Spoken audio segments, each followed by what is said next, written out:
Hey again, welcome to week 5, this sort of mindset. This week's actually going to get into physical stuff, but I guess we'll say growth mindset series. So in week 1, I talked about getting started and potentially doing a little food journal and increasing walking to up your NEAT, which is your non-exercise activity thermogenesis. If you missed that video, you might want to go back and start with week 1 just so that you're kind of getting the full picture. Then in week 2, I gave some mindset tips. For example, how to kind of conceptualize and start living into the identity that you're hoping to become, whether that's a healthier person, a more energetic person, whatever that is to you, thinking more concretely about, so like, what does a healthy person do? What do they eat? How do they move? Or an energetic person, maybe when do they go to bed, or what time do they get up in the morning, or how many hours do they sleep? And then kind of casting votes towards becoming that kind of an individual by trying to create a new habit. And when you don't feel like doing that habit, thinking in terms of that desired future identity. Well, what would a healthy person do? A healthy person would probably choose a whole food over a processed food. So maybe I'm going to do that right now. Or an energetic person would probably start winding down around 9 or 10 instead of staying up until midnight. So I'm going to start doing that right now. And just kind of casting votes or making deposits in yourself to become that kind of an individual. That was week 2. Week 3, I went into the many health benefits of journaling. And there are so many. And I wrote a blog post about that too. So go back and check out week 3. By the way, just checking in on that. For me, I've been doing that since about April 30th. So I'm about 2.5 weeks in, and it's going really well for me. So I continue to recommend long form journaling. And then last week I talked a little bit about meditation as a strategy for getting more comfortable with uncertainty, since we have so much uncertainty in our lives and our world right now. Now this week I want to actually kind of cycle back to the week 1 topic, but in a different light. So I talked about starting to walk more as just kind of an approachable, accessible way to add more movement to your day and also up your calorie burn and your steps naturally. And that would probably long-term increase your energy, which would maybe lead to then feeling motivated for more structured exercise if that was within your goals. So this week, I want to talk about walking again, but I want to talk about more of the psychological side of walking and how it can benefit you. So before I talked more about the physical benefit of upping your NEAT by increasing your calorie burn, like just your general calorie burn throughout the day, not really structured exercise. And now this week I want to talk more about the mental aspect of what it can do for you psychologically. So to get started on that, I wanted to show you, I am reading a book right now. Someday I will figure out how to put this like in the slide, but for now I will show you, oh, it's backwards. You're going to have to deal with this. But the book is Stillness is the Key by Ryan Holiday. I'll put a link down below if you're interested. And he's written a lot of books that I've enjoyed. He's kind of a stoic. Stoic philosophy is, very ancient, but if you read it, for example, if you go read Marcus Aurelius's Meditations, it was, written in ancient Rome, but it feels like it was written yesterday. It's just stuff that resonates on a really deep level, and it's all about kind of finding space between stimulus and response. So practicing some detachment emotionally and not being so reactive all the time to what's going on around us, which currently I think is a super useful paradigm to practice in our world. It's so easy to get hooked by the news or by, fears of the future or uncertainties of what will be happening as we move forward in our world. And having that little space between maybe reading a scary headline or an article and what we do in reaction to it can be really, really valuable. So Ryan Holiday's work is great for that. And his current book, his newest book, is Stillness is the Key. So interestingly, kind of counterintuitively, one chapter in this book is called Take a Walk. And you might be thinking like, what? How does like stillness and walking go together? Isn't stillness a lack of movement? But I think it's, kind of metaphorically, like finding maybe mental stillness, finding psychological calm and peace. And, similar to how like when we don't move, sometimes we can get really in our own heads and anxious and kind of in that hamster wheel of anxiety. I think the opposite can be true too, where when we're feeling all that anxiety and maybe negative energy, if we can actually get our bodies moving, anxiety lives in our bodies, so we can actually work through that anxiety more readily. So, one thing I thought would be interesting to share with you that he also shares in that chapter is a bunch of famous actors throughout history who, not actors like actresses, just like people throughout history who were also very into walking, and a little bit about them. So, of course, a lot of philosophers, artists, and even scientists often found mental clarity through walking, and then through that mental clarity maybe had some of their greatest breakthroughs or scientific discoveries or artistic creations. And that has continued to, it might have even changed the course of history sometimes, and then of course continues to impact our lives to this day.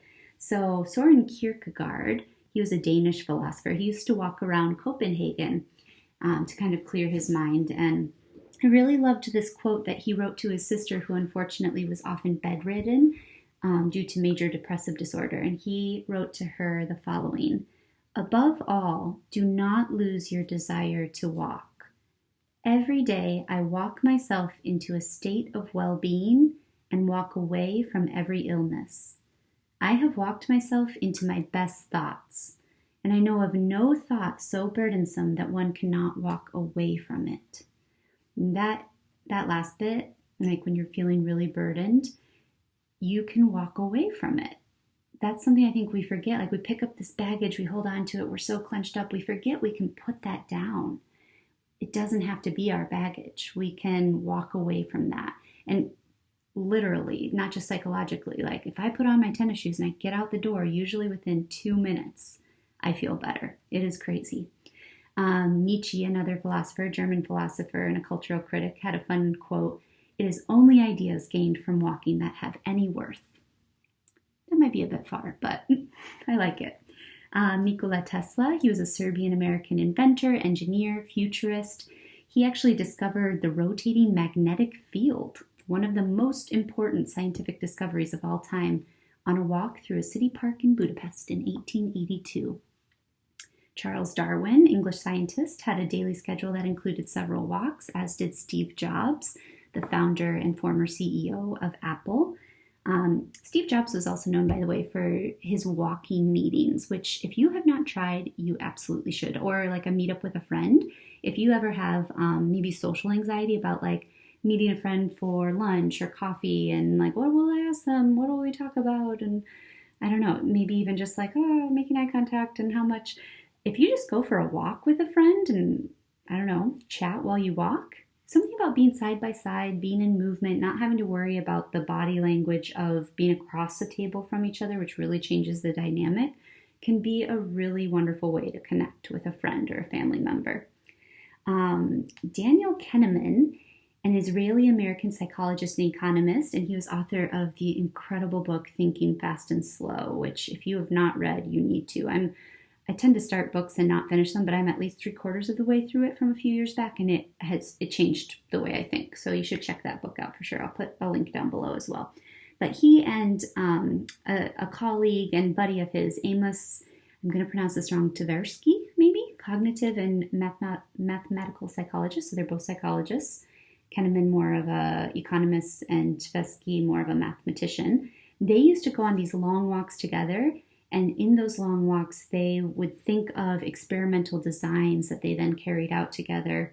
And like I said, a lot of those experiments are then spelled out in that book, Thinking Fast and Slow, and they're incredible. Definitely check it out. Martin Luther King Jr., American minister and civil rights activist, as a seminary student, used to take an hour-long walk every day through the campus woods to commune with nature. And by the way, that's a thing... That's a very big part of a lot of cultures, especially ancient cultures, particularly in Japan. The idea of forest bathing is very popular. So not only walking, but walking outdoors, not only walking outdoors, but walking in a beautiful setting, that it can really provide psychological benefits. This one was interesting to me. Walt Whitman, American poet and essayist, and Ulysses S. Grant, former U.S. President of the United States, often bumped into each other on their walks around Washington, D.C. Thought that was kind of fun. William Wordsworth, an English romantic poet, walked as many as 180,000 miles in his lifetime, which, by the way, is an average of 6.5 miles a day since the age of 5. And he did a lot of his writing while he was walking, so he would bring pen and paper and stop when he was inspired, which kind of begs the question, like, was it the walking that led to him being open to what he saw, or was it what he saw that then inspired the writing? It's, hard to say. Sigmund Freud, Austrian psychologist and neurologist, was known for his speedy evening walks around Vienna after dinner. I myself am fond of an after-dinner walk, I will say. It's a good way to digest and start my evening wind down. And last but not least, and there are many others I'm sure besides this is just a few, Ludwig van Beethoven, German composer and pianist, carried sheet music around with him on his many walks and used his time to jot down ideas as they came. So if you enjoy walking, or maybe if you don't but you'd like to, just know you are in great company. Some of the hugest actors in history were walkers and came to so many of their wonderful ideas through that practice. So, like I talked about in my first video, you can certainly walk for physical benefits. You can walk for exercise. You could pair a walk with listening to great music or a podcast for an educational purpose or for some level of distraction or entertainment. But this week, I want to challenge you to take a walk now and then, maybe consistently, maybe daily, without a device and without headphones, to enjoy the full philosophical, psychological benefits that can come from walking in that way to tap into more stillness. So, some things you might want to try. Put away your phone. Take out your headphones or your AirPods. Be present and be open to the experience. Observe your surroundings using your senses. What can you see? What beauty can you find around you? And it might be the strangest thing. You might see a little caterpillar inching along on the street and somehow it just strikes you as beautiful. What little bits of beauty can you find around you? What can you smell? Maybe it rained before you went for your walk and you can have that smell of the rain having hit the pavement, or I don't know, there's just different smells. Notice the feel of the ground pressing back against your feet. Listen for the sound of the wind in the leaves or the cars passing by. Make eye contact with people who pass you and greet them and smile at them. Connect with the other human beings crossing your path. So often we just are so in our own world and our headphones are just, for whatever reason, not taking the time to do that. And it's such a shame. Observe your surroundings using your senses and notice and bring awareness to experiencing the repetition, the ritualized motion of your footsteps.